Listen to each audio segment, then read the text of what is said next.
بسم الله الرحمن الرحيم الرحمن الرحيم مالك يوم الدين إياك نعبد وإياك نستعين اهدنا الصراط المستقيم صراط الذين أنعمت عليهم غير المغضوب عليهم ولا الضالين اللهم صل على محمد وعلى آله وصحبه. أعوذ بالله من الشيطان الرجيم. بسم الله الرحمن الرحيم. الحمد لله الذي لا يبلغ مدحته القائلون ولا يحصي نعماءه العادون ولا يعطي حقه المجتهدون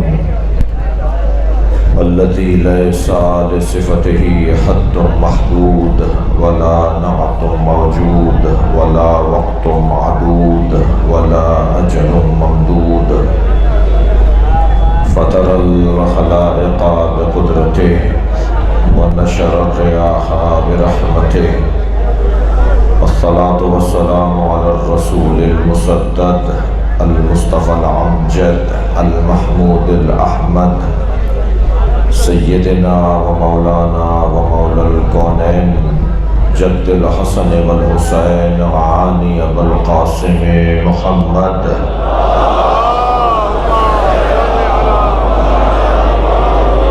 وآله الطيبين الطاهرين المعصومين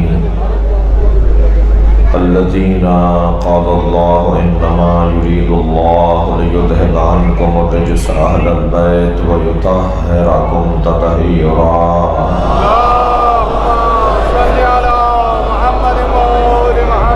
ولعنة الله على أعدائهم أجمعين من يوم عداوتهم إلى قيام يوم الدين. أما بعد، قال الحكيم في القرآن الكريم بسم الله الرحمن الرحيم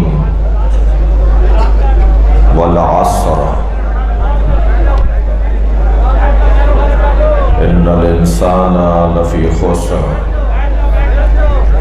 إلا الذين آمنوا وعملوا الصالحات وتواصوا بالحق وتواصوا بالصبر. صلوات.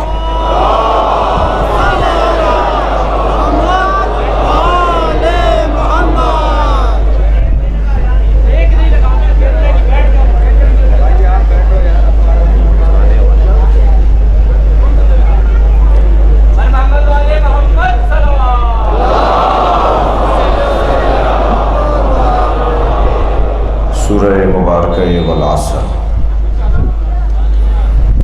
اللہ عصر مصطفیٰ کی قسم کھا رہا ہے. قسم ہے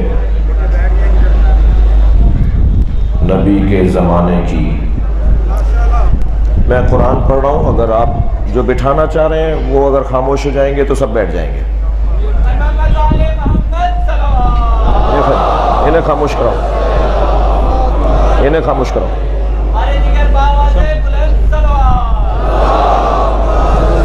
خاموش کراؤ.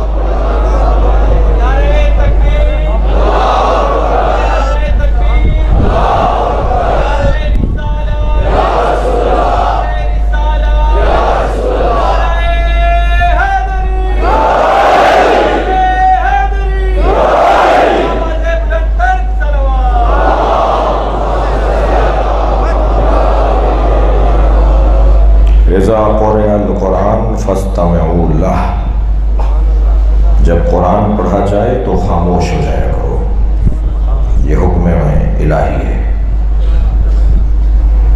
ویسے بھی نہ کل بے ادبوں کو اللہ نے موقع دیا اور نہ ہی آج عزاداری کی بے ادبی کرنے والوں کو اللہ مہلت دے گا.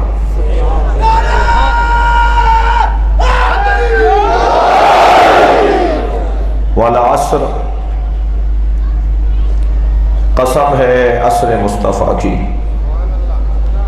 ان الانسان لفی خسر، انسان خسارے میں ہے. سارا مسئلہ ہی اس بات کا ہے کہ کسی طرح عصر مصطفیٰ میں پلٹ جائیں. جو عصر نبی میں پلٹ گیا وہ نقصان اٹھانے والوں میں سے نہیں ہوگا. الا الذین آمنوا، وہ نقصان نہیں اٹھائیں گے جو صاحبان ایمان ہیں. وعاملوا الصالحات، اور جو صاحبان کردار ہیں. وتواصوا بالحق، جو حق بولتے بھی ہیں اور حق سنتے بھی ہیں. وتواصوا بالصبر، اور جو صبر کرتے بھی ہیں اور صابروں کو پسند بھی کرتے ہیں. یہ قرآن مجید کا وہ جامع سورہ ہے، یہ قرآن مجید کا وہ مکمل سورہ ہے کہ جو ایک جگہ پورے قرآن کا کام کرتا ہوا نظر آتا ہے. جو پیغام پورے قرآن میں اللہ نے نازل کیا وہ اگر خلاصتاً دیکھنا ہو تو سورہ والعصر کی تلاوت کی جائے. نبی کے زمانے میں پلٹنے کی دعوت دوں گا اپنے محترم مجمع کو کہ چلیے کچھ دیر کے لیے نبی کے زمانے میں چلتے ہیں. اور اگر ہم نبی کے زمانے میں چلے گئے تو ہمیں اللہ بھی وہیں سے ملے گا، ہمیں قرآن بھی وہیں سے ملے گا، ہمیں نماز بھی وہیں سے ملے گی، ہمیں روزہ بھی وہیں سے ملے گا، ہمیں حج بھی وہیں سے ملے گا. زکوٰۃ کیسے دی جاتی ہے یہ اسی زمانے سے پتہ چلے گی. اور اگر ساری باتوں کی ایک بات کہوں تو اللہ بھی نبی سے ملے گا، علی بھی نبی سے ملے گا.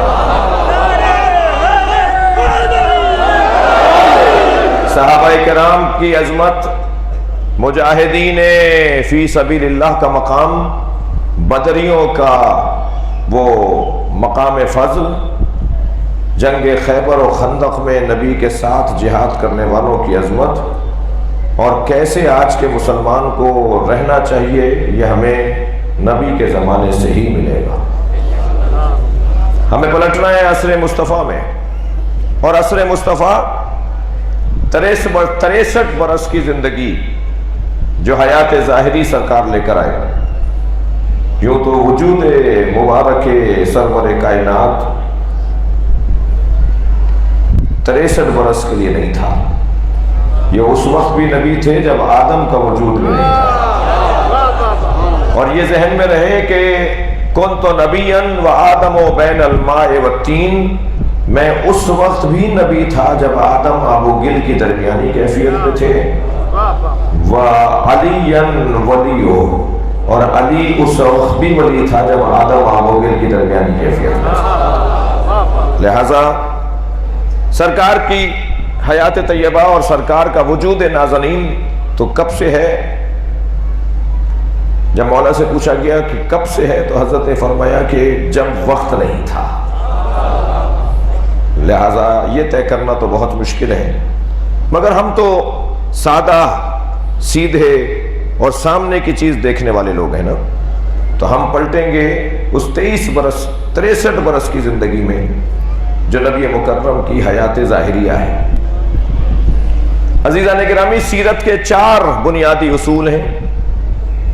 عصر مصطفیٰ میں اپنے مجمع کو لے جانا چاہ رہا ہوں. شہر کی اہم ترین شخصیات تشریف فرما ہے اور حضرت عبداللہ شاہ غازی کے مزار پر قمر بنی ہاشم امام بارگاہ کے انتظام میں اس مجلس کا بڑا مقصد ہی یہ ہے کہ اس پورے بر صغیر میں اگر اہل بیت کی کوئی شخصیت ہے تو اسے حضرت عبداللہ شاہ غازی کہا جاتا ہے.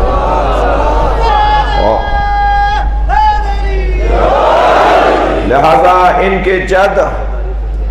کے جد حسین ابن علی کا انہیں پرسہ دینے آئے ہیں. شب عاشور کی مجلس کوئی معمولی مجلس نہیں ہے. روحانی اعتبار سے بھی، معنوی اعتبار سے بھی اور دنیاوی اعتبار سے بھی یہ معمولی مجلس نہیں ہے. دنیا برکتیں، رزق میں اضافہ، عمر میں برکت، بڑا گہرا تعلق ہے آج کی اس مجلس کے ساتھ. فقیر بیٹھے ہوئے ہیں، مانگنے والے آئے ہوئے ہیں، بھکاری بیٹھے ہیں. کسی کی کچھ حاجت ہے تو کسی کی کچھ حاجت ہے، اور بڑے لوگوں سے بڑی چیزیں مانگی جاتی ہیں۔ اچھا فقیر وہ ہوتا ہے جو کریم کو دیکھ کر سوال کرے۔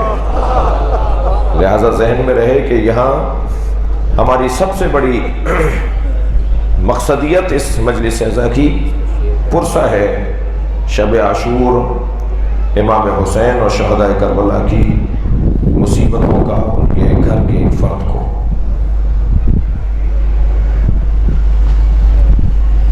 عصر مصطفیٰ سیرت کے 4 بنیادی اصول۔ مجھے اندازہ ہے کہ یہ بھی طے ہے، یہ بھی روشن ہے کہ مجلس میں صرف شیعہ نہیں ہے، اور ویسے بھی شیعہ امام حسین کی عزاداری کے مالک تو ہے نہیں۔ جو بھی بیدار دماغ ہوگا، جو بھی زندہ ضمیر ہوگا، وہ حسین بولے گا۔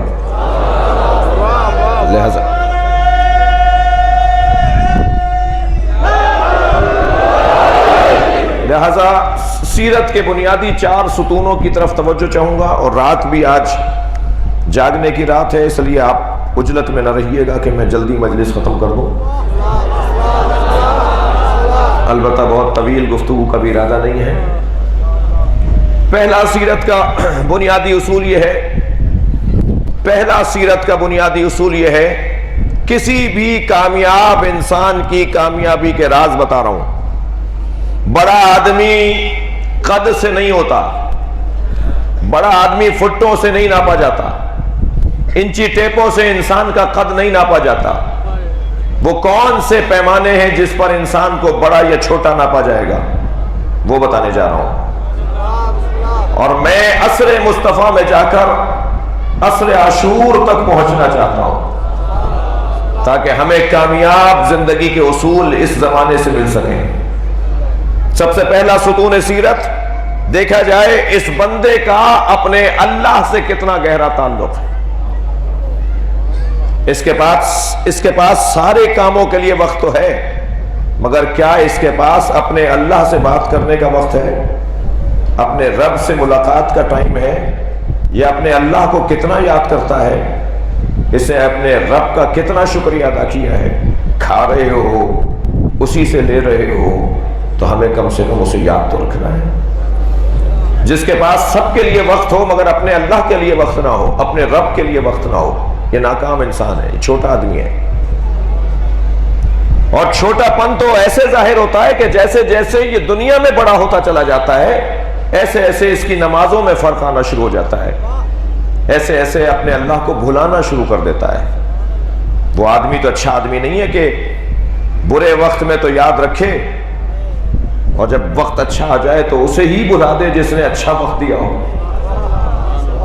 ناکام انسان ہے وہ کہ جو اپنے رب سے تعلق، اپنے اللہ سے تعلق کو بہتر نہ کرتا ہو۔ عزیزان گرامی، نبی کی سیرت طیبہ سے یہ پہلو اتنا روشن ہے کہ اللہ ساری مخلوق سے کہتا ہے کہ بستر چھوڑو، مصلی پر آؤ، آرام چھوڑو، میری عبادت کرو، راحتیں چھوڑو، میرے حضور سجدہ کرو، مگر اپنے مصطفیٰ سے کہتا ہے کبھی بستر پہ بھی چلے جایا کرو۔ قم اللیل الا قلیلا، تمہارے پیروں پہ تو ورم آ جاتا ہے، تم تو اتنا میرے سامنے کھڑے ہوتے ہو۔ یہ کامیاب انسان کی علامت ہے، اور سرکار سے بڑا کائنات میں کوئی بڑا آدمی نہیں ہے، سرکار سے بڑی کوئی شخصیت نہیں ہے۔ اگر مسیحی دنیا کے دانشور بھی کامیاب لوگوں کی لسٹ بناتے ہیں تو لکھنے والا عیسائی ہے، مگر ہمارے نبی کا نام سب سے پہلے لکھتا ہے۔ کہ مسلمانوں کا نبی، آخری نبی جسے مسلمان اپنا نبی کہتے ہیں، وہ بشریت کی تاریخ میں سب سے بڑی شخصیت ہے۔ پہلا ستون سیرت یہ کہ ان کا اپنے رب سے کیسا تعلق ہے، اپنے اللہ سے ان کا کتنا گہرا تعلق ہے۔ میں آج شب عاشور اپنے محترم سننے والوں سے یہ بھی کہتا ہوا گزروں، اللہ کی عبادت حسین کی آرزو ہے، تبھی تو آج کی جنگ کو کل مؤخر کیا ہے۔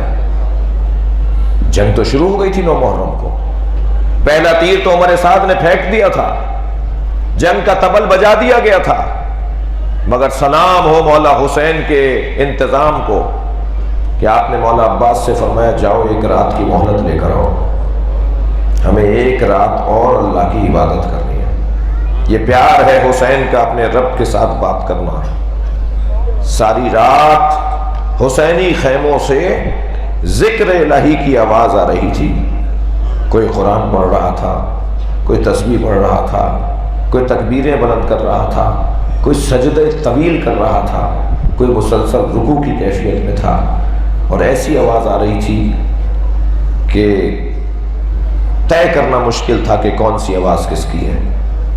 یہ رات حسین اور عبادت پر غور کرنے کی رات ہے۔ دوسرا ستون سیرت، کامیاب انسان کا دوسرا اصول زندگی دیکھا جائے وہ اپنے گھر والوں کے ساتھ کیسا ہے۔ سب کے لیے تو وقت ہے مگر گھر والوں کے لیے وقت نہیں ہے۔ سب کے لیے تو بااخلاق ہیں مگر گھر والوں کے لیے جلاد ہیں۔ سب سے تو مسکرا کے بات کرتے ہیں مگر بیگم صاحبہ سے، بچوں سے، بہنوں سے، بیٹیوں سے، بیٹوں سے منہ بگاڑ کے بات کرتے ہیں۔ یہ انسان ناکام ہے، یہ بہت چھوٹا آدمی ہے، یہ اس قابل ہی نہیں ہے کہ اسے معاشرے کا بڑا آدمی تصور کیا جائے۔ ستون سیرت میں دوسرا ستون، آپ ذرا غور فرمائیں، سرکار کی تحریر سب سے زیادہ کامیاب تحریک ہے تاریخ بشریت میں۔ بڑے بڑے لوگ آئے بڑے بڑے نظریے لے کر، تاریخ میں گم ہو گئے، مگر ہمارے نبی روز بروز اپنے کلمے پڑھنے والوں میں اضافہ دیکھ رہے ہیں۔ ہر سال پچھلے سال سے زیادہ مسلمان نظر آتے ہیں دنیا میں۔ ویسے بھی دور اسلام کا ہے، مستقبل مسلمانوں کا ہے، کل ہمارا ہے، آئندہ ہمارا ہے، آج گزار دو، مستقبل تمہارا ہے۔ کیوں؟ اس لیے کہ جس کی سیرت اتنی بلند ہو، جس کا کردار وہ اللہ کا کلمہ پڑھوانے سے پہلے اپنے کردار کا کلمہ پڑھوا رہا ہے۔ پہلے صادق اور امین مانو، پھر کہوں گا کچھ، اور اتنا پکا مانا، اتنا دل سے مانا مشرکین نے، کافروں نے بھی، کہ سرکار نے فرمایا کہ اگر میں کہوں کہ پہاڑ کے پیچھے لشکر ہے تو مانو گے؟ سب نے کہا مانیں گے۔ کہا جا کے دیکھو اور نظر نہ آئے تو کیا کہو گے؟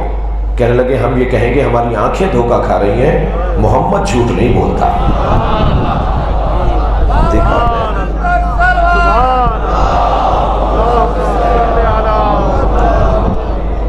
دقت فرمائی آپ نے۔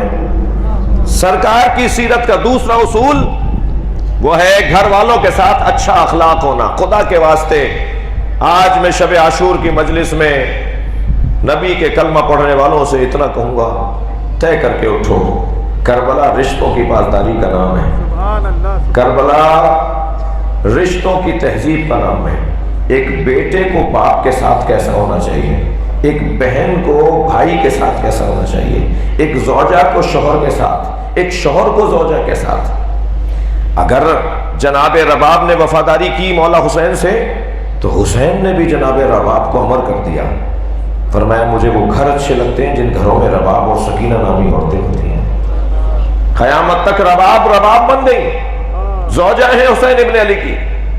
قیامت تک سکینہ جب بھی نام لیا جائے گا دل جھکنے لگے گا کہ حسین کی بیٹی کا نام آیا ہے۔ رشتوں کی پاسداری، کیسے بھتیجے کو چچا کے ساتھ رہنا چاہیے، کیسے بھانجوں کے ماموں کے ساتھ ہونا چاہیے، یہ کربلا رشتوں کی پاسداری کا نام ہے۔ بھئی یہی فرق ہے آپ میں اور مغرب میں، یہی فرق ہے مسلمان میں اور غیر مسلم میں، یہی فرق ہونا چاہیے مسلمان اور غیر مسلم میں۔ جہاں پتہ ہی نہیں ہوتا کہ شجرہ کیا ہے، جہاں معلوم ہی نہیں ہوتا کہ رشتے کیا ہیں، وہ کوئی اور ہوں گے، مگر ہمیں تو اسلام رشتوں کی قدر سکھاتا ہے۔ ہمیں کربلا والے رشتوں کی تہذیب سکھاتے ہیں۔ گھر والوں کے ساتھ کیسے ہیں؟ اگر گھر والوں کے ساتھ تعلق اچھا نہیں ہے، یہ ناکام انسان ہے۔ خدا کے واسطے طے کر کے اٹھیں، جن کی مائیں زندہ ہیں، جن کے باپ زندہ ہیں، ان جوانوں سے مخاطب ہوں۔ آج تو شب عاشور ہے، آج تو ہماری تہذیب میں سلام دعا خیر خیریت نہیں پوچھی جاتی، کل کا دن تو ہائے حسین کہہ کے گزارا جاتا ہے۔ کل تو سلام دعا نہیں کرتے، گریبان چاک ہوگا، آستینیں الٹی بھی ہوں گی، سر میں خاک ہوگی، اور بس حسین حسین ہوں گے۔ لیکن ان ایام کے بعد ایک خاص تبدیلی، ایک خاص فرق آنا چاہیے۔ تاکہ ماں باپ جانے کہ یہ اشرا سن کر آیا ہے اور اس نے حسین کا پیغام سمجھا ہے، گھر والوں کے ساتھ کیسے ہو۔ دیکھیں سب سے مشکل رشتہ گھر والوں کا ہوتا ہے، یہ خلوت میں دیکھ رہے ہوتے ہیں نا، یہ تنہائی کی زندگی دیکھ رہے ہوتے ہیں، ہم باہر تو بن سنور کے نکلتے ہیں، اصل تو گھر والے جو دیکھ رہے ہوتے ہیں کہ یہ کیسے ہیں۔ مسجد میں تو ہم بن سنور کے نماز پڑھنے جاتے ہیں، گھر میں جب مصلی بچھاتے ہیں تو کیسے بچھاتے ہیں، گھر والے دیکھ رہے ہوتے ہیں کہ یہ آدمی منافقت کرتا ہے، گھر میں ایسے ہے ہمارا بڑا، باہر جا کے ایسے ہے۔ لیکن اگر گھر میں بھی ویسا ہی ہو جیسا باہر ہے تو پھر وہ سچا احترام ہوتا ہے، وہ جانتے ہیں کہ ہمارا بڑا کیسا ہے۔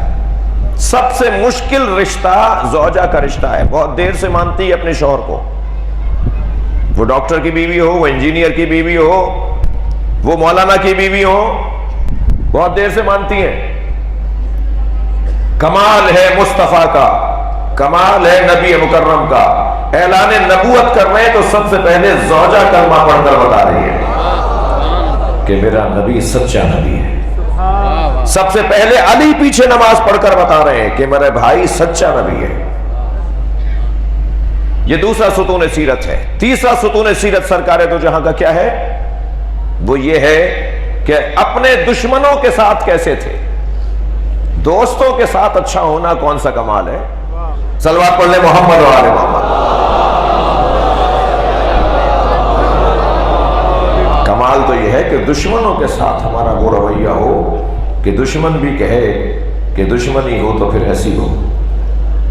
وہ شخص جس نے علی کو اتنی تکلیفیں پہنچائیں کہ جس کی ایک لمبی لسٹ بھی بنانا چاہوں تو میں آپ کے سامنے پیش کر دوں۔ عمرو عاص وزیر خاص ہے شام کی حکومت کا، حضرت ابن عباس سے ملاقات ہوئی تو کہنے لگے، ابن عباس مولا کے عزیز ہیں، مولا کے خاندان کے، ابن عباس علی کی شہادت ہو گئی کیسا محسوس ہوتا ہے؟ تو حضرت ابن عباس کی آنکھوں میں آنسو آ گئے، کہنے لگے ابن عباس صرف تم ہی کو تکلیف نہیں ہے، ذرا رکو۔ اندر گئے اور ایک کاغذ نکال کر لائے، کہنے لگے مجھ سے زیادہ علی کو کسی نے تکلیف نہیں پہنچائی ہوگی، جملہ سنیے گا، مجھ سے زیادہ کسی نے علی کو تکلیف نہیں پہنچائی ہوگی، مگر میں نے علی کی شان میں پورا قصیدہ کہا ہے۔ اور وہ مشہور عربی کا محاورہ جو محاورہ بن گیا بعد میں، وہ عمرو عاص کے قصیدے کا مصرع ہے، الفضل ما شہدت بہ العادا۔ یہ اس کے قصیدے کا، مولا کی شان میں اس نے قصیدہ کہا ہے، اس کی قصیدے کا پہلا مصرع ہے، الفضل ما شہدت بہ العادا۔ کمال تو ہے ہی یہ جس کا اقرار دشمن کرتا۔ صلوات پڑھیں محمد و آل محمد۔ فضیلت تو ہے ہی یہ کہ جس کا اقرار دشمن کر لے۔ دشمن کے ساتھ کیسا ہونا چاہیے؟ جنہوں نے پتھر مارے، زخمی کیا، مکہ چھڑوایا، نبی کی آنکھوں میں آنسو لے آئے۔ جب فتح مکہ کے موقع پر انہیں باندھ کر کھڑا کیا گیا تو فرمایا یہ کون ہے؟ کہا یا رسول اللہ یہ وہی ہیں جن کے بارے میں آپ نے کہا تھا کہ ما وزی نبی قط کما وزیت، کسی نبی کو اتنی اذیتیں نہیں پہنچائی گئیں جتنی مجھے پہنچائی گئیں، یہ وہی ہیں۔ فرمایا اذهبوا جاؤ انتم الطلقاء، میں نے تمہیں آزاد کر دیا۔ کہا ان کے ہاتھ کھول دو، انہیں آزاد کر دو، مجھے ان سے کوئی غرض نہیں ہے۔ دربار شام میں جناب زینب نے جب خطبہ دیا تھا نا تو خطبے میں ایک جملہ یہ ارشاد فرمایا تھا، اے یزید تو ہم سے کیسے بات کر رہا ہے؟ تو نہ مہاجرین کی اولاد ہے نہ انصار کی اولاد ہے، انتم بنو الطلقاء، تم تو ہمارے جد کے آزاد شدگان کی اولاد ہو۔ بہت بڑی بات ہے۔ دشمنوں کے ساتھ کیسا ہے؟ میں جلدی جلدی ایک مطلب کی طرف آپ کو لے جاؤں۔ چوتھا ستون سیرت دیکھا جائے یہ اپنے بات کا کیا انتظام کر کے گیا ہے۔ بھائی بہت بڑے آدمی تھے، چلے گئے، کچھ بتا کر سمجھا کر نہیں گئے، کچھ انتظام کر کے نہیں گئے۔ ایک مالی اگر باغیچہ چھوڑ کر جائے، صلوات پڑھیں ذرا محمد و آل محمد،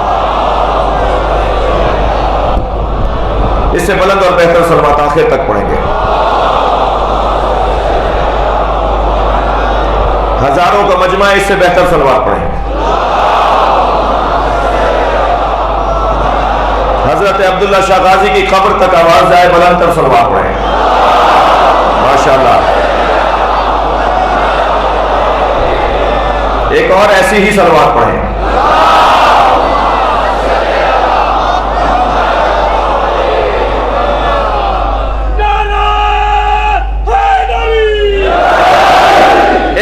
باغیچہ چھوڑ کے جانے والا مالی اگر 2 دن کے لیے بھی جا رہا ہے تو کسی کو ڈول پکڑا کے جائے گا، کسی کو لوٹا دے کے جائے گا، فلاں پودے کو اتنا پانی ڈلنا ہے، فلاں پودے کو اتنا پانی ڈلنا ہے، جی فلاں حصے میں پانی نہیں ڈالنا ہے، فلاں حصے کا یہ کام کرنا ہے۔ 2 دن کے لیے مالی جائے تو باپ کو بغیر وارث کے چھوڑ کر نہیں جاتا۔ مصطفیٰ جا رہے ہیں، امت کو کس کے حوالے کیا؟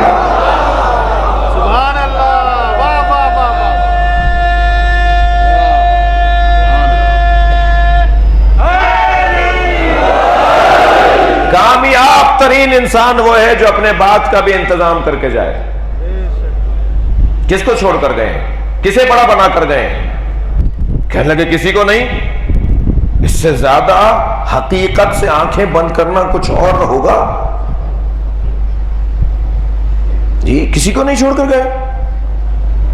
اپنے اعلان نبوت سے پہلے تھک کر نہیں سنیں گے، اپنے اعلان نبوت سے پہلے کہا کون ہے میرے اس مشکل کام میں جو میرا ساتھ دے، وہی میرا خلیفہ ہوگا۔ 10 سال کا ایک بچہ کھڑا ہو گیا جسے دنیا بچہ کہتی ہے، اس نے کہا انا یا رسول اللہ۔ ابھی تو انہوں نے کہا ہی نہیں ہے کہ میں رسول ہوں۔ اعلان رسالت تو باہر والوں کے لیے ہوگا، گھر والے تو جانتے ہیں کہ یہ رسول ہے۔ انا یا رسول اللہ، میں آپ کی مدد کروں گا۔ بٹھا دیا کہ کہیں ایسا نہ ہو کہ تاریخ لکھ دے کہ موقع کسی اور کو نہیں دیا۔ پھر کہا کون ہے جو میری مدد کرے گا؟ دعوت ذو العشیرہ ہے، ابھی تو سرکار کو 23 برس رہنا ہے۔ پھر بھی سرکار نے دوسری دفعہ کہا کون اس مشکل عمر میں میرا ساتھ دے گا؟ پھر مولا کھڑے ہو گئے۔ اچھا مولا بار بار کھڑے اس لیے ہو رہے تھے کہ کوئی اور نہیں کھڑا ہو رہا، ایک لمحے کے لیے بھی سرکار کے مزاج گرامی کی بے ادبی نہ ہو۔ میں ہوں نا، کہ بیٹھ جاؤ علی، رکو بیٹھو۔ پھر سوال کیا، پھر علی کھڑے ہو گئے۔ اب تو موقع دے دیے نا، کل کو تاریخ نہ لکھے کہ ہمیں موقع نہیں ملا، ہمارے کسی بڑے کو موقع نہیں ملا۔ پھر فرمایا یہ میرا علی میرا وصی ہے، وزیر ہے، خلیفہ ہے، میرا بھائی ہے۔ ساری زندگی میں تو اپنے انتہائی اطمینان کے ساتھ جملہ عرض کر رہا ہوں، ساری زندگی نبی نے یا اللہ پہنچایا یا علی کی ولایت پہنچائی۔ کون سا قدم ہے، کون سا مرحلہ ہے جب علی کی ولایت نہیں پہنچائی، جب مولا علی کی محبت نہیں پہنچائی؟ کوئی دن نہیں گزرتا نبی کا جو بغیر علی کے گزرے، اور اگر کچھ دیر ہو جائے تو پوچھتے ہیں میرا علی کہاں ہے؟ حسنین فرماتے ہیں جب بھی بابا علی نانا نبی کے پاس آتے تھے ہم سمجھ لیتے تھے کہ اب ہمیں یہاں سے اٹھنا چاہیے، یہ 2 بھائیوں کی خلوت کا وقت ہے۔ اور دونوں بھائی اس طرح بیٹھ کر بات کرتے تھے کہ گویا رازدارانہ گفتگو ہو رہی ہو۔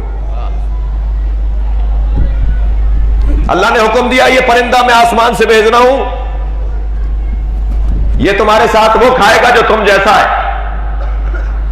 بہت لوگ آئے، بڑے دروازے کھولے گئے، مگر نبی کہتے رہے کہ میں کھانا نہیں کھاؤں گا۔ اور جیسے علی کو آتے دیکھا فرمایا دسترخوان لگاؤ، یہی تو ہے جو مجھ جیسا ہے، یہ میرے ساتھ کھانا کھائے گا۔ یہ چند مثالیں، بلکہ میں اگر اپنی محبت اور ولایت اور عقیدت کا اظہار کروں تو ایک جملہ کہہ دوں، سنی شیعہ کا عقیدہ ہے، اگرچہ میں عقیدہ رکھنے والوں کی بات کر رہا ہوں، جن کا عقیدہ ہی کوئی نہیں ہے میں ان کی بات نہیں کر رہا۔ سنی شیعہ کا عقیدہ ہے کہ نبی کا سایہ نہیں تھا، سرکار کا سایہ نہیں تھا۔ کبھی تفصیل ہوگی اور کبھی موقع ہوگا تو عرض کروں گا کہ سایہ کیوں نہیں تھا۔ سرکار کا سایہ نہیں تھا، سرکار کا سایہ نہیں تھا۔ ایک سنی عالم دین کا بڑا حسین جملہ ہے، ان النبی کان ظل اللہ، نبی اللہ کا سایہ ہے، وان الظل لا ظل لا، اور سایہ کا سایہ نہیں ہوتا، نبی کا سایہ نہیں تھا۔ یہ علمی اعتبار سے بھی سائنسی اعتبار سے بھی بہت سے لوگوں نے اس کے اوپر کوشش کی ہے کہ کیسے ثابت کریں کہ کسی کا وجود ہو اور اس کا سایہ نہ ہو۔ میں عقیدت کا ایک جملہ کہہ دیتا ہوں، سایہ اگر آپ کی سماعتیں یقیناً میرے ساتھ ہیں، سایہ اندھیرا ہوتا ہے اور نور سے کبھی اندھیرا صادر نہیں ہوتا۔ سرکار کا سایہ نہیں تھا، یہ کلی علیحدہ ایک بڑی حسین بحث ہے۔ سرکار کا سایہ نہیں تھا، جس نبی کا سایہ نہیں تھا، جملہ محسوس کریں گے الہی سماعتوں والوں سے مخاطب ہوں، جس نبی کا سایہ نہیں تھا اسی کے سائے کو علی کہتے ہیں۔ ہمیشہ ساتھ ساتھ، ہمیشہ ساتھ ساتھ۔ اور ایک جنگ میں اگر نہیں لے کر گئے، اپنی جگہ چھوڑ کر گئے مدینے میں، تو فرمایا یا علی اما ترضا ان تکون منی بمنزلت ہارون من موسیٰ، علی میں تمہیں مدینے میں چھوڑ کر جا رہا ہوں تاکہ میری تمہاری نسبت ایسی ہی ہو جائے جیسے حضرت موسیٰ اور حضرت ہارون میں تھی۔ الا لا نبی بعدی، بس فرق یہ ہے کہ تم میرے بعد نبی نہیں ہو۔ چھوڑ کر گئے، اور پھر جب تمام زندگی مولا علی کی ولایت اور محبت پہنچائی تو اب سرکار جانا چاہتے ہیں تو ایک ایسا انداز کہ جو یاد رہے مدتوں، غدیر کا میدان، ہاتھوں پر اٹھا کر مولائیت کا اعلان، اپنی جگہ بٹھا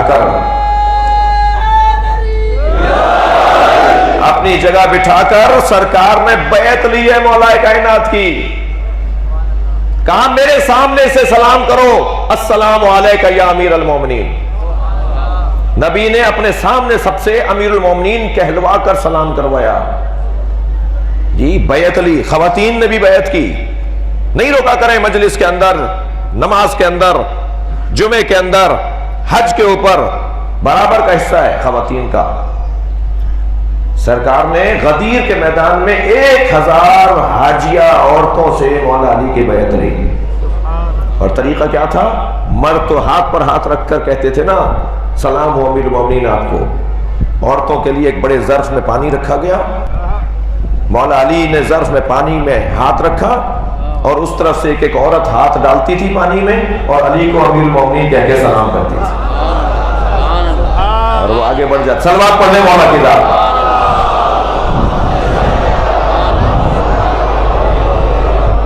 چھوڑ کر گئے، بڑے اہتمام اور انتظام کے ساتھ مولا کائنات کو ہمارا مولا بنا کر گئے، اور پھر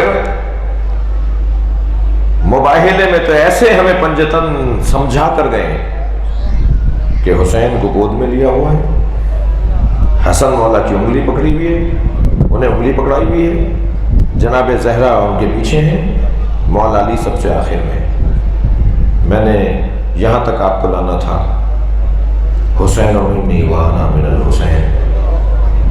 جب بچے کو آپ گود میں لیتے ہیں تو آپ کا چہرہ اس کا چہرہ برابر آ جاتا ہے۔ نبی مباہلے میں میدان میں بتا رہے ہیں مجھے دیکھو، میرے حسین کو دیکھو، حسین مجھ سے ہے، میں حسین سے ہوں، میرے بغیر حسین اور حسین کے بغیر میں نہیں ہوں۔ مجلسی مزاج لوگ بیٹھے ہیں، خاندانی عزادار بیٹھے ہیں۔ ایک جملہ کہوں، نقن صاحب مرحوم فرماتے ہیں کہ یہ تو سمجھ میں آتا ہے کہ حسین نبی سے ہیں، حسین و منی، حسین مجھ سے، اس لیے کہ نواسے ہیں، بیٹی کے بیٹے ہیں، حسین و منی، حسین مجھ سے ہیں، مگر یہ کیسے سمجھیں گے کہ انا من الحسین، میں حسین سے ہوں۔ نقن صاحب کو بڑا حسین جملہ ہے، فرماتے ہیں سن 61 ہجری تک حسین نبی سے تھے، اور سن 61 ہجری کے بعد قیامت تک نبی حسین سے۔ اب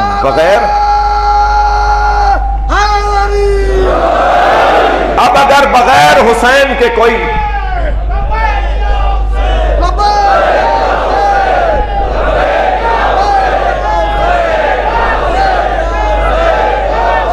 بھائی مل کر جواب دیجیے اگر دینا ہے تو۔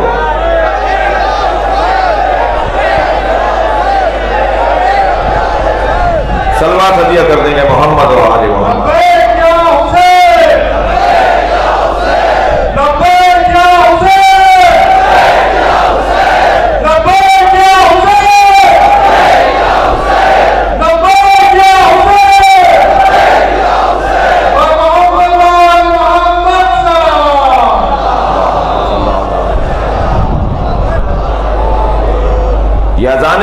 کی برکت سے ہیں. مجھے تو تعجب ہوتا ہے کہ ذکر حسین سے کچھ لوگوں کو مشکل ہے، کچھ لوگوں کو پریشانی ہے، کچھ لوگوں کی طبیعت خراب ہوتی ہے. مجھے ان کے مسلمان ہونے پہ شبہ ہے. سبحان اللہ سبحان اللہ. جب دربار یزید میں اذان کہی جانے لگی تو امام سجاد نے فرمایا تھا، اے یزید بتا یہ محمد الرسول اللہ تیرا ہی نانا ہے یا میرے نانا ہے؟ اللہ اکبر. سیمینار تھا علی بھائی کہ اگر کربلا نہ ہوتی تو کیا ہوتا. نقن صاحب اس میں مہمان خصوصی کو ٹائم ملا 5 منٹ کا. کہا جی 5 منٹ میں بتا دیجئے. سارے لوگ تقریر 1-1 گھنٹے کی سب نے تقریر کر لی، مہمان خصوصی کو ہی ٹائم نہیں دیا. یہ اکثر سیمیناروں میں مہمانان خصوصی کے ساتھ ہوتا ہے. تو انہوں نے کہا جی 5 منٹ کا وقت ہے، سیمینار کا عنوان ہے کربلا نہ ہوتی تو کیا ہوتا. تو نقن صاحب فرمانے لگے 5 منٹ بہت زیادہ ہے، میں 1 منٹ میں ایک جملہ کہہ کے پورے سیمینار کا مفہوم بیان کر سکتا ہوں. مائک پر آئے اور کہنے لگے اگر کربلا نہ ہوتی تو جمعے کی نماز بدھ کو ہوتی.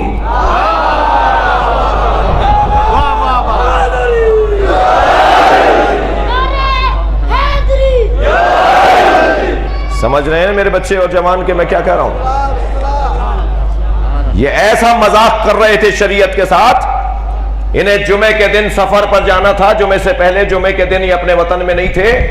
کہنے لگے جمعے کے دن تو میں ہوں نہیں، تو ہم بدھ والے دن جمعے کی نماز پڑھ لیتے ہیں. یہ مذاق کر رہے تھے دین کے ساتھ. آواز آ رہی ہے یشہدون اہل حمص ان لا الہ الا اللہ. اہل حمص کہتے ہیں کہ لا الہ الا اللہ. ارے یہ اذان میں ترمیم کیسی؟ پتہ کیا معلوم ہے کہ مؤذن چھٹی پر گیا ہوا ہے. انہوں نے یہودی سے کہا ہے کہ ذرا تم اذان کہہ دو، تمہاری آواز اور لہجہ اچھا ہے. تو وہ کہہ رہا ہے میں تو مانتا ہی نہیں ہوں محمد رسول اللہ. تو میں تو کہوں گا کہ اہل حمص کہتے ہیں کہ محمد رسول اللہ ہے. تھوڑا سا اور آگے بڑھے تو کیا دیکھا کہ پیش نماز صاحب نماز پڑھا رہے ہیں، ایک ٹانگ کو معلق کیا ہوا ہے. مذاق نہیں کر رہا ہے، تفریح کی رات نہیں ہے. میں آپ کو بتانا چاہ رہا ہوں کہ کیا ہوا ہے اسلام کے ساتھ. کیا ہوتا اگر کربلا نہ ہوتی. دیکھا پیش نماز پڑھا رہے ہیں، ایک ٹانگ کو معلق کیا ہوا ہے، ایک ٹانگ پہ کھڑے ہو کے نماز پڑھا رہے ہیں. بعد میں پتا کیا جی ماجرا کیا ہے. کہنے لگے یہ آ رہے تھے رستے میں، ان کا ایک پیر نجس ہو گیا تھا تو نجس پیر کو علیحدہ کر کے نماز پڑھ رہے ہیں. یہ ہو رہا تھا. یہ میں تاریخ کے واقعات بتا رہا ہوں آپ کو. جی ایک میت رکھ کر ایک شخص کو تابوت میں مسحری میں لٹا کر اس کی میت نماز جنازہ پڑھ رہے ہیں اور باندھا ہوا ہے اسے، اور وہ پکار کے کہہ رہا ہے میں زندہ ہوں بھائی. کسی نے کہا بھائی یہ کیا ہو رہا ہے مولانا، آپ کو کیا ہو رہا ہے؟ آپ یہ نماز پڑھا رہے ہیں زندہ کی. کہنے لگے میں 40 کی مانوں یا 1 کی مانوں. یہ 40 کہہ رہے ہیں مردہ ہے. مذاق نہیں کر رہا آپ سے، یہ تفریح کی رات نہیں ہے. یہ ہو رہا تھا مذاق.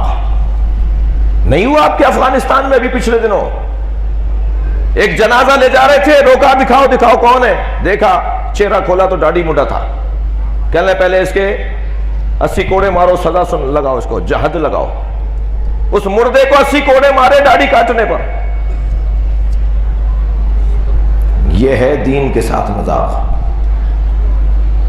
اب تک حاکم سے مسئلہ پوچھا جاتا تھا، جملہ محسوس کریں گے. اب تک حاکم ہی نماز جمعہ پڑھاتا تھا، حاکم ہی فتویٰ دیتا تھا، حاکم ہی خلیفہ کے عنوان سے مسلمانوں کا رہنما اور پیشوا اور مفتی شمار ہوتا تھا.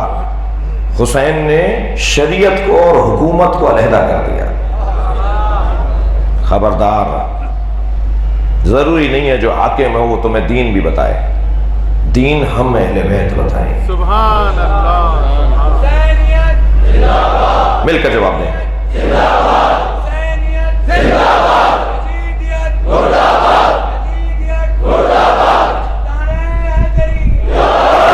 شریعت اب کربلا کے بعد سے طے پا گیا کہ دین کا نمائندہ اہل بیت سے ہوگا.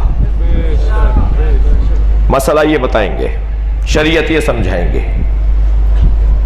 کربلا حسین نے بسائی ہے تاکہ دین کو محفوظ کریں، دین محفوظ ہو جائے۔ بس عزیزو، میں نے جو پیغام میں نے سمجھا تھا، یہ والی باتیں تو بہت زیادہ اس میں ٹائم لگانے کی ضرورت نہیں ہے کہ یہ پاکستان ہے، ایک سنی نے سوچا تھا، ایک شیعہ نے بنایا۔ قائد اعظم محمد علی جناح شیعہ، علامہ اقبال سنی نے تصور پیش کیا، شیعہ نے بنایا۔ لہٰذا یہ وطن سنی بھائیوں کا بھی ہے، شیعوں کا بھی ہے۔ اس روڈ پہ جتنا کسی اور کا حق ہے اتنا میرا بھی ہے جی، اس مزار پر جانے کا کسی اور کو حق ہے اتنا مجھے بھی ہے جی۔ اگر فلاں حضرت نے رونے سے روکا، آپ کے نزدیک ہم بھی بے ادبی کرنے کو جائز نہیں سمجھتے، بد تہذیبی کو ہم بھی جائز نہیں سمجھتے، فقہی طور پر کسی کی توہین کرنا اور وہ بھی کسی مسلک مکتب کے سربراہ کی توہین کرنا، یہ فقہی طور پہ حرام ہے۔ مگر آپ کے نزدیک اگر ان کا قول معتبر ہے کہ رونا بدعت ہے، تو میں اہل بیت کو مانتا ہوں جن کے نزدیک رونا سنت ہے۔ حسین پر ماتم اور گریہ یہ اہل بیت کی آرزو ہے۔ لہذا اس پہ بہت زیادہ وقت میرے حصے میں تو میں نہیں چاہ رہا زیادہ بات کرنا۔ ہمارے بھائی قوالی کی رسم ادا کرتے ہیں، وہ ان کا طریقہ ہے، نعت خوانی کا یہ انداز وہ ان کا طریقہ ہے، ہم بھی کرتے ہیں، وہ بھی کرتے ہیں۔ آپ کے گھر میں ایسے ہوتا ہے، میرے گھر میں ایسے ہوتا ہے، امروہہ والوں کے ایسے ہوتا ہے، آگرہ والوں کے ایسے ہوتا ہے، خیرپور والوں کے ایسے ہوتا ہے، دادو والوں کے ایسے ہوتا ہے، پنجابی ایسے کرتے ہیں، پٹھان ایسے کرتے ہیں، وہ بھی صحیح کرتے ہیں، وہ بھی صحیح کرتے ہیں۔ مجھے حق نہیں ہے کہ میں ان کو کہوں کہ وہ غلط کرتے ہیں اور وہ مجھے کہیں کہ میں غلط کرتا ہوں۔ ایسے ہی وہ ایسے محبت کا اظہار کرتے ہیں، بہت اچھی بات ہے، ہم ایسے محبت کا اظہار کرتے ہیں، تو آپ کو حق نہیں ہے۔ جب ہم آپ کو برداشت کر رہے ہیں تو آپ کو بھی ہمیں برداشت کرنا ہوگا۔ لہٰذا یہ تو کوئی بہت بڑا مطالبہ نہیں ہے جو میرے حیدر بھائی نے ابھی کیا ہے کہ آئندہ یہ مجلس حرم کے اندر ہوگی، مزار کے اندر ہوگی، کیوں نہیں ہوگی؟ کون روک رہا ہے؟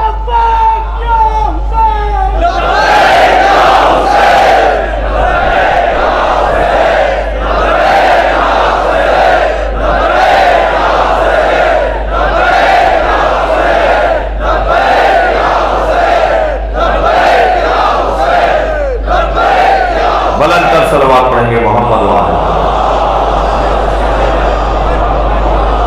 نہیں مجھے تو نہیں ہے، نہیں آپ کہیں گے، آپ درخواست دیں گے، آپ انتظامیہ متعلقین سے کہیں گے تو ماشاءاللہ سب مسلمان ہیں، سب عقیدت مند ہیں اور اہل بیت کے چاہنے والے ہیں، نوکر ہیں حضرت عبداللہ شاہ غازی کے۔ یہ امام جعفر صادق کے نمائندے بن کر آئے تھے اس خطے میں، یہ اہل بیت کے فرد فرید ہیں اس خطے میں۔ امام نے انہیں اپنا خط لکھ کر بھیجا تھا، امام نے انہیں اپنا نمائندہ بنا کر بھیجا تھا۔ یہ اس خطے میں اہل بیت کا پیغام لے کر آئے تھے۔ پوچھا کہ یہ وہاں بیعت لے رہے ہیں اپنی، امام نے کہا وہ ہماری بیعت لے رہے ہیں اپنے ہاتھوں پر، وہ ہمارے محبت کرنے والوں کو جمع کر رہے ہیں۔ تو اس خطے میں حضرت عبداللہ شاہ غازی نے اہل بیت کا پیغام پہنچایا۔ یہ بہت بڑا نام ہے۔ میں آپ سب سے انتہائی عارضانہ عرض کر رہا ہوں، میری کوتاہیاں بھی مولا کے فرزند حضرت عبداللہ شاہ غازی علیہ السلام مجھے معاف کریں گے۔ ہمیں جتنا حاضر ہونا چاہیے اتنا حاضر نہیں ہوتے۔ عراقی آتے ہیں، ایرانی آتے ہیں، لبنانی، بحرینی آتے ہیں، یہاں پر آ کے سلام کرتے ہیں، جیسے ہم وہاں امامزادوں کے مزاروں پہ جاتے ہیں، وہ وہاں سے اس امامزادے کے مزار پہ آتے ہیں۔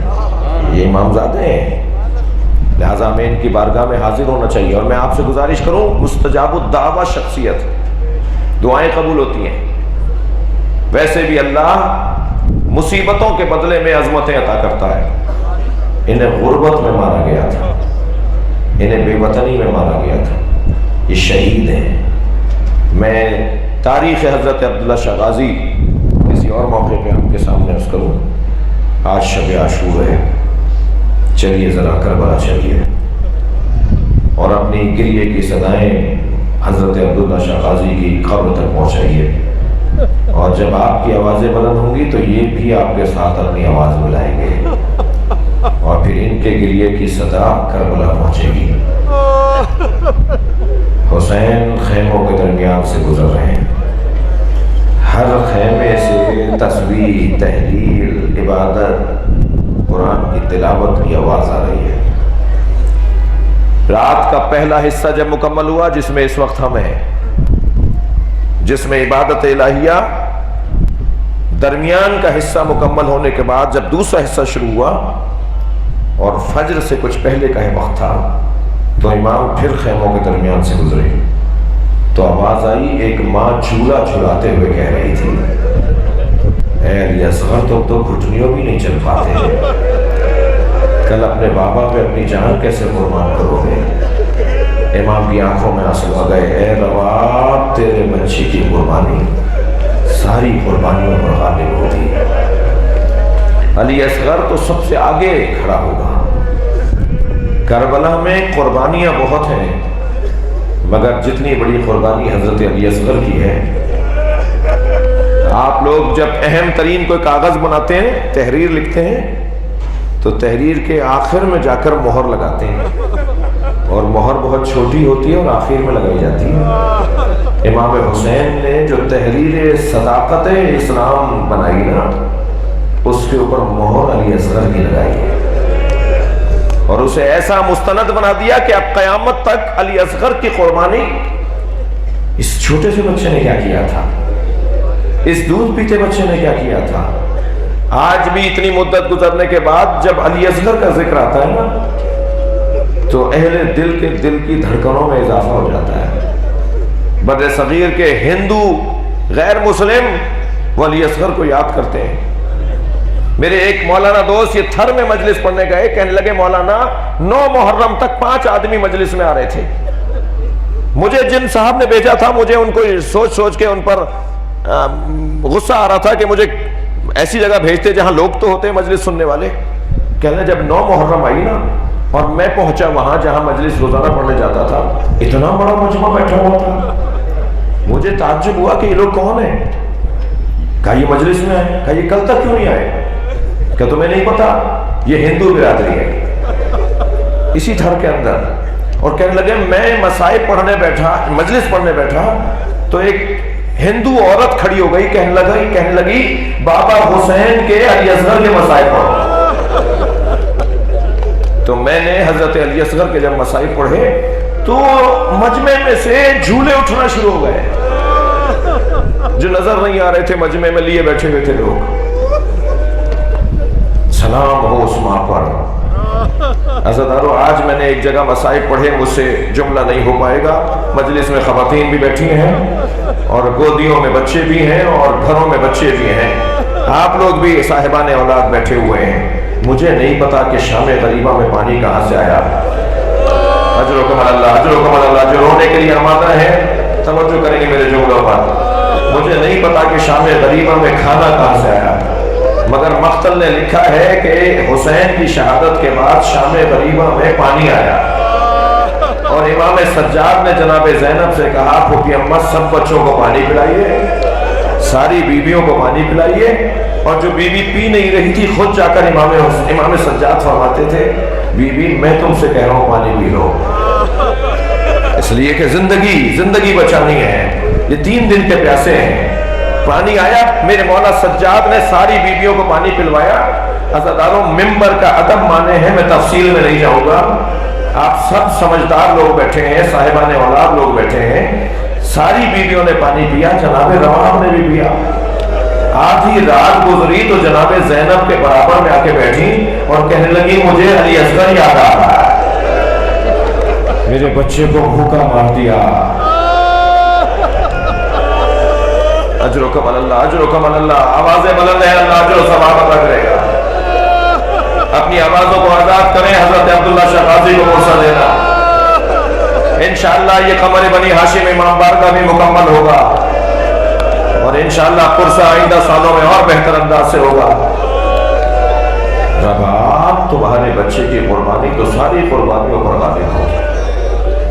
کچھ اور آگے بڑھے تو ایک خیمے میں ایک ماں ایک بیٹے کو لیے بیٹھی ہے اور کہتی ہے علی اکبر اپنے بابا پہ کیسے جان قربان کرو گے؟ دیکھو میرے لال، کہیں اور قربان نہ ہو جائیں اور تم زندہ رہ جاؤ۔ امام کی آنکھوں میں آنسو آئے، اے ام لیلا، تیرا علی اکبر تو سب سے بڑی قربانی دینے والا ہے، اس کی قربانی تو بہت منفرد ہے۔ پھر آگے بڑھے تو ایک بیوہ ایک یتیم کے ساتھ بیٹھی تھی۔ میں شب عاشور کے مسائل پڑھ رہا ہوں، ایک بیوہ ایک یتیم کو لیے بیٹھی ہے، اے قاسم دیکھو میں غیر خاندان کی ہوں، کہیں تمہاری طرف سے کوتاہی ہو جائے اور لوگ کہیں کہ غیر خاندان کی ماں تھی، تربیت میں فرق آ گیا، اے میرے لال اپنی قربانی میں کوتاہی نہ کرو۔ امام نے فرمایا بھابی ام فروا، آپ کی قربانی کا تو رنگ ہی کچھ اور ہوگا۔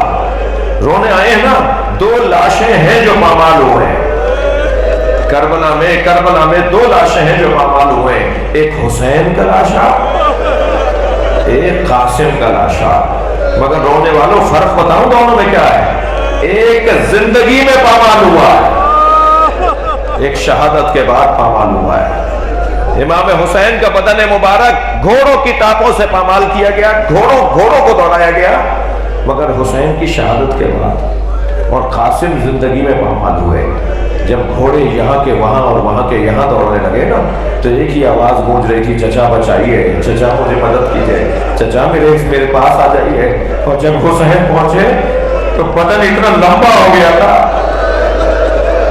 سید ابن طاؤس نے لکھا ہے کہ یہ روایت کہ جس کا قد اتنا چھوٹا تھا کہ رکابیں کاٹ کر پیروں تک رکابیں پہنچائی گئی، اس کا قد حسین سے لمبا ہو گیا تھا۔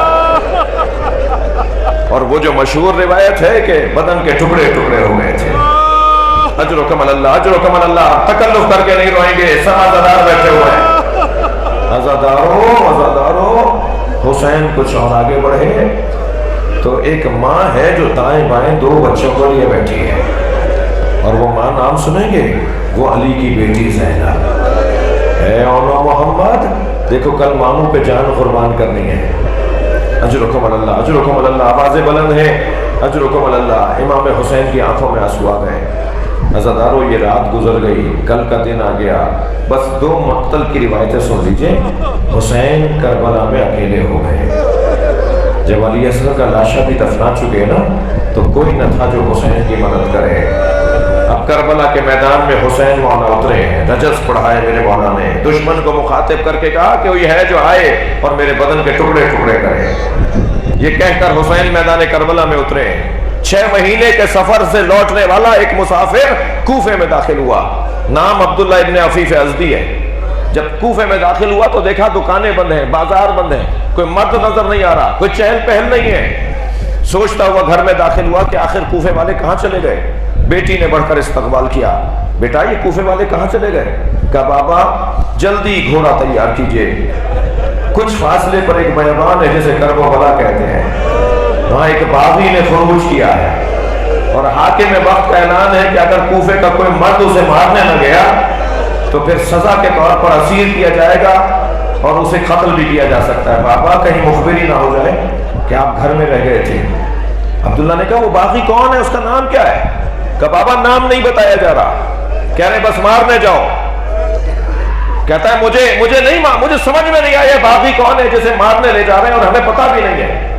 کہا میں جب نکلنے لگا تو بیٹی نے رخصت کرتے ہوئے کہا بابا جنگ پر جا رہے ہیں اور جنگوں میں مال غنیمت بھی ملتا ہے، مال غنیمت میں اگر یمنی پتھر مل جائے تو میرے لیے عقیق یمنی لے آئیے گا، میں گلے کا ہار بنانا چاہتی ہوں۔ عبداللہ کہتا ہے میں گھوڑے پر بیٹھ کر روانہ ہوا، جب کربلا پہنچا تو عصر عاشور کا وقت تھا، میں نے عجیب منظر دیکھا، ایک 56 سالہ بوڑھا زخمی ہے اور ہزاروں کا لشکر ہے جو اسے مارنا چاہتا ہے، اس کا امامہ کھل کے اس کی گردن میں آ گیا ہے، اس کے بدن پر خون بھی لگا ہوا ہے، اسے زخم بھی بہت لگ چکے ہیں، مگر اس کا روب اتنا ہے وہ جہاں گھوڑا موڑتا ہے فوجیں بھاگتی نظر آتی ہیں۔ میں نے ایک بھاگتے ہوئے سپاہی سے پوچھا تم اسے اکیلے سے ڈرتے کیوں ہو؟ تم تو ہزاروں کی تعداد میں ہو، تم ایک آدمی سے ڈرتے کیوں ہو؟ تو وہ بھاگتا ہوا سپاہی کہنے لگا تمہیں نہیں پتا اس کے ایک بھائی کا نام عباس تھا۔ عبداللہ کہتا ہے پھر مجھے سمجھ میں نہیں آیا یہ کون ہے، مگر مجھے اتنا پتا تھا کہ اسے مار دوں گا تو جنگ ختم ہو جائے گی۔ کہتا ہے میں نے اپنا گھوڑا ان کے گھوڑے کے پیچھے لگایا،